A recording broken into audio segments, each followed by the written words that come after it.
I never think about writing, ever.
When I was a kid, I was writing every day, not by choice, but almost by an integral need to.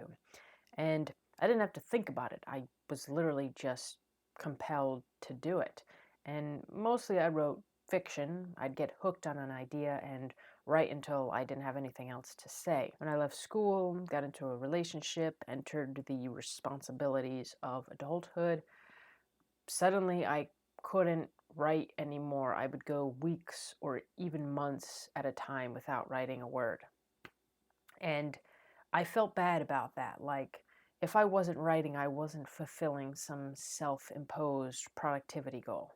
This went on for years with the same result, the struggle to write, and forget writing fiction. I don't think I've written fiction in like 10 years plus, actually more at this point.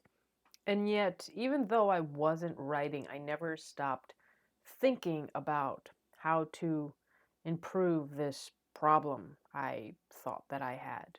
This problem of not being able to write, not even wanting to write. And I don't know why I felt this very deep need to want to write. Like, I could have just given it up and said, all right, well, that was a great phase of my childhood, but something about it I couldn't let go of, and I didn't want to let go of, and I haven't let go of.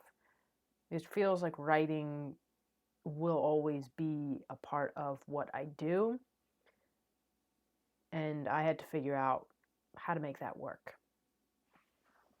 The praying mantis has gotten very big, and she's now moved from aphids to eating whole flies. At first, it would take a while to find her, and now she's gotten much bigger, so she's easier to spot.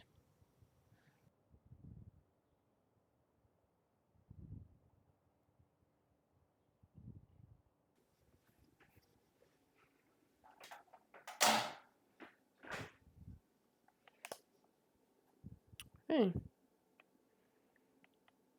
what you doing in there? You like hanging out in your cage?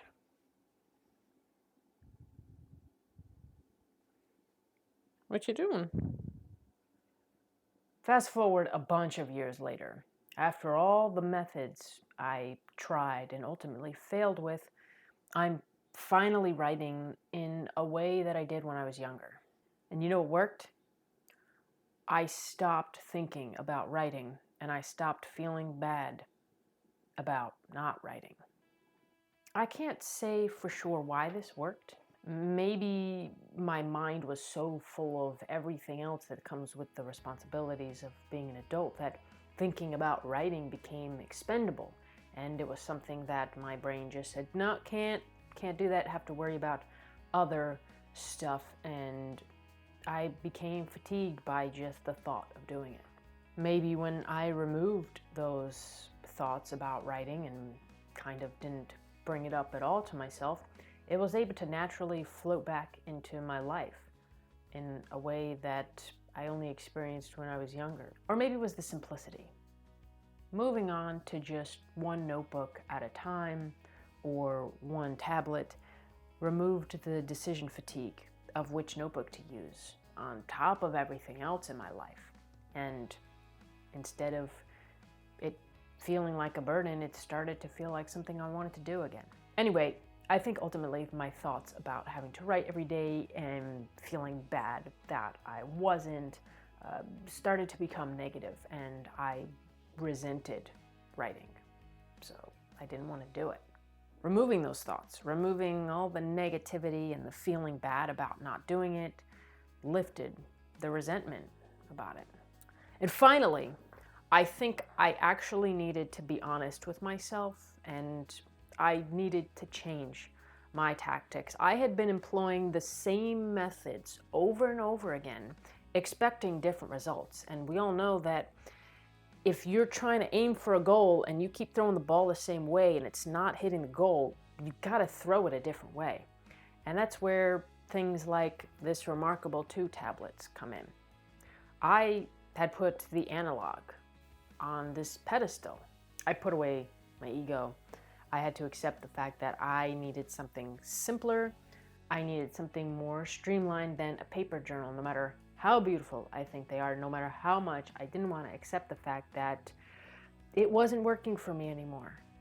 That all led me to using the Remarkable 2 tablet, to making the idea of writing into one pathway and actually stop thinking about writing. And the fact is, I've been writing more than I have been in a long time. It's become easier. It's something I'm naturally gravitating toward. As always, don't forget to subscribe, like, comment if you like this stuff. That's becoming easier to say. Anyways, that's all been for this one. Thanks for watching. Thanks for tuning in, and I will be seeing you. That's it. Sometimes you have to go simple, but it doesn't mean you can't make it look like it used to look when you were in high school. And maybe this helps a little bit. You know, like if you weren't, this looks like it's a real boy. Anyway.